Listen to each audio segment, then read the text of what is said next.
अगला प्रश्न है राधा शरण जी आपसे कि राधा जी की मृत्यु हुई थी, यह सच है या झूठ? पहले तो मैं मृत्यु शब्द पे ही कुछ बात बोलूँगा। मृत्यु जिन्होंने प्रश्न किया कहीं सुना होगा जी जी किसी से, जी, हो सकता है। हाँ।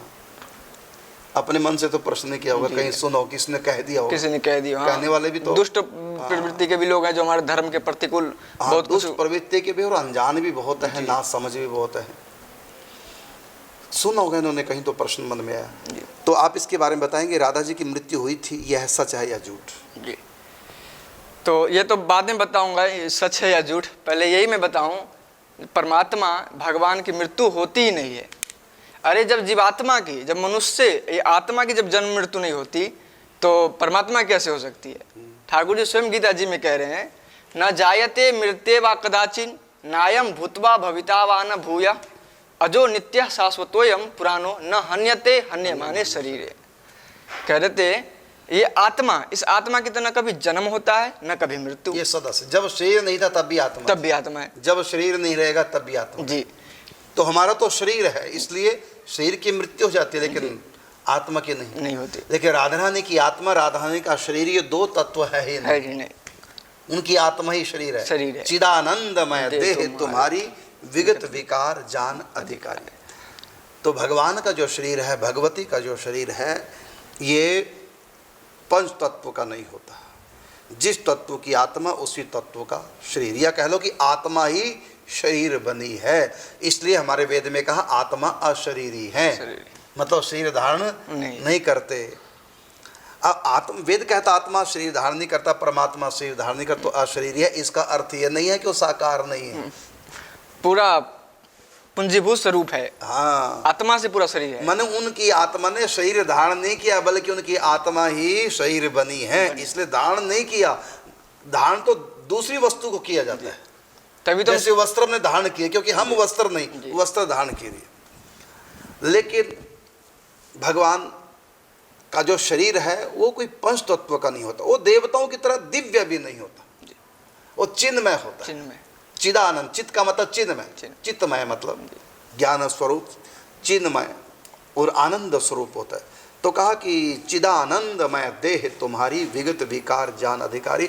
भगवान का शरीर, भगवती का शरीर हमारी आपकी तरह पंच तत्व का नहीं होता, भौतिक नहीं होता, देवताओं की तरह दिव्य भी नहीं होता, बल्कि इनका शरीर चिन्मय होता है। तभी तो राधा रानी को कहा गया प्रेम की घनीभूत मूर्ति। हम सबके अंदर में प्रेम के कण है, एक कण है, और वो साक्षात पूरा प्रेम से बनी है श्री जी। बिल्कुल बिल्कुल। तो राधा रानी की मृत्यु का तो मतलब ही नहीं, ये झूठ है।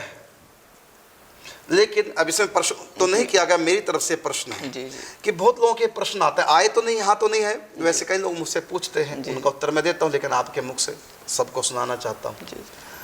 तो फिर राधा रानी का क्या हुआ? ठाकुर जी चले गए मथुरा, फिर द्वारिका चले गए, फिर ठाकुर जी वहीं से परम धाम चले गए, तो यहाँ राधा रानी का क्या हुआ? बहुत अच्छा प्रश्न है।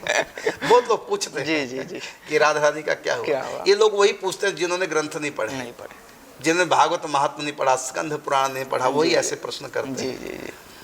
व्हाट्सएप से संसार से फुर्सत नहीं मिलती लोगों को, कहाँ पढ़े ग्रंथ। हाँ, तो बताएंगे कि राधा रानी का क्या हुआ?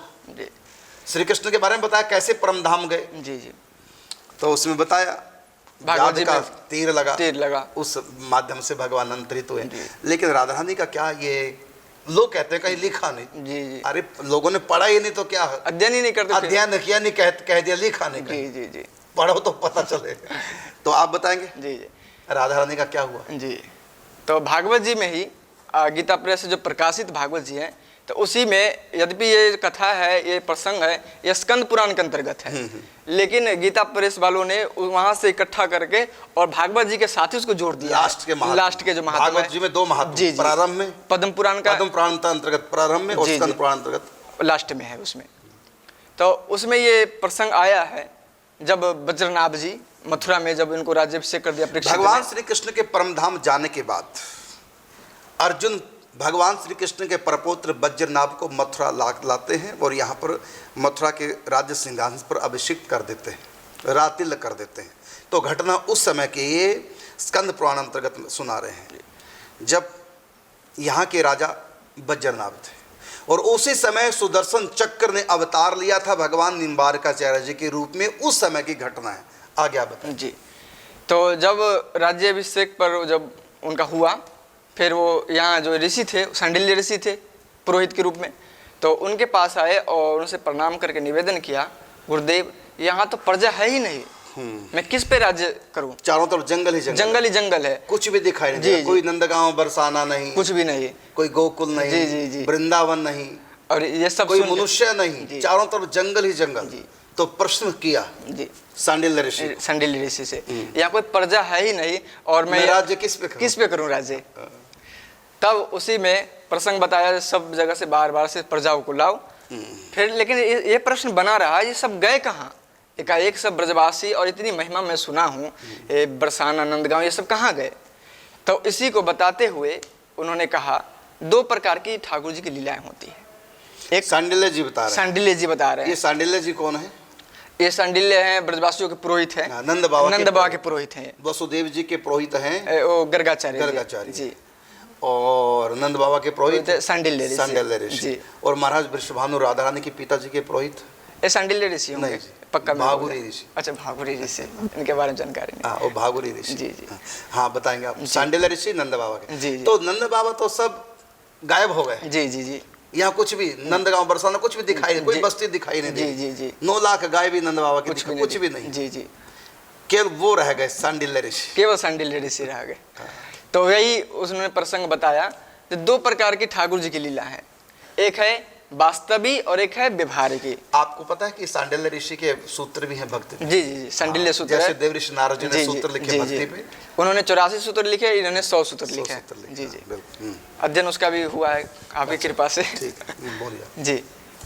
तो उसमें कहा, ठाकुर जी की दो प्रकार की लीला है, वास्तवी तत्स्व संविद्या और जीवानाम व्यवहार की। दो प्रकार की लीला है, जो जिस लीला को ये सांडिल्य ऋषि बता रहे हैं बज्रनाभ जी को और राजा परीक्षित को ब्रज के बारे में। जब प्रश्न किया गया कि ब्रज की प्रजा कहाँ है, सब वो राधा कहाँ है, वृषभानु, गोपियाँ, ग्वाल बाल, वो 9 लाख गाय, महाराज वृषभानु की 11 लाख गाय, वो बस्तियाँ, वृंदावन, ये गोकुल, नंदगांव, बरसाना, ये बस्तियाँ कहाँ हैं? चारों तरफ जंगल ही जंगल। ये प्रश्न किया महाराज परीक्षित ने और बज्रराम ने, भगवान श्री कृष्ण के प्रपोत्र ने, सांडिल्य ऋषि से।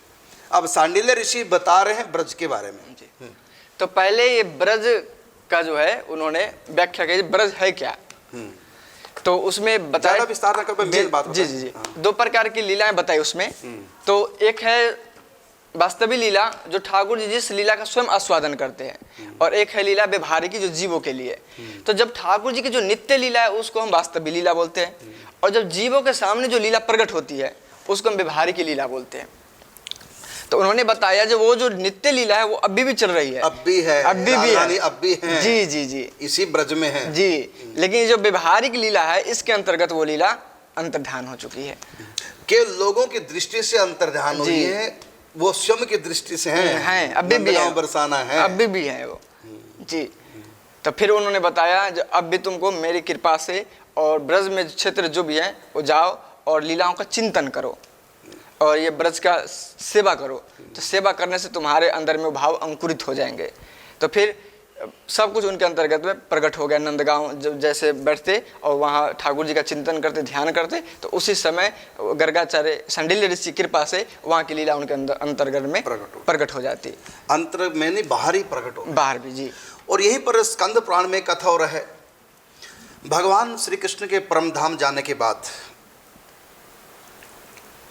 अर्जुन भगवान की रानी पटरानियों को मथुरा ले आए,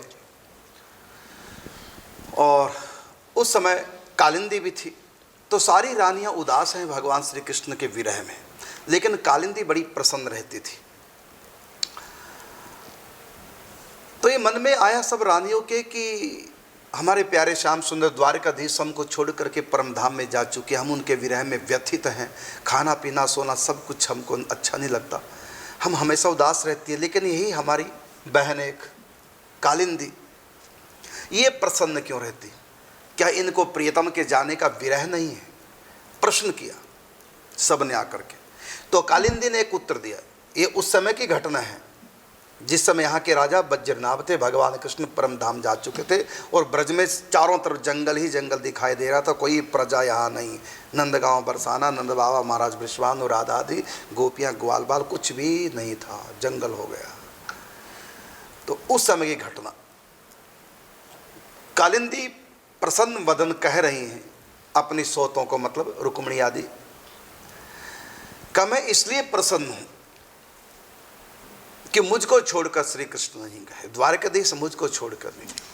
क्या मतलब? तो कहा कि मुझको राधा रानी की दासता प्राप्त हो चुकी है और राधा कृष्ण का नित्य विहार।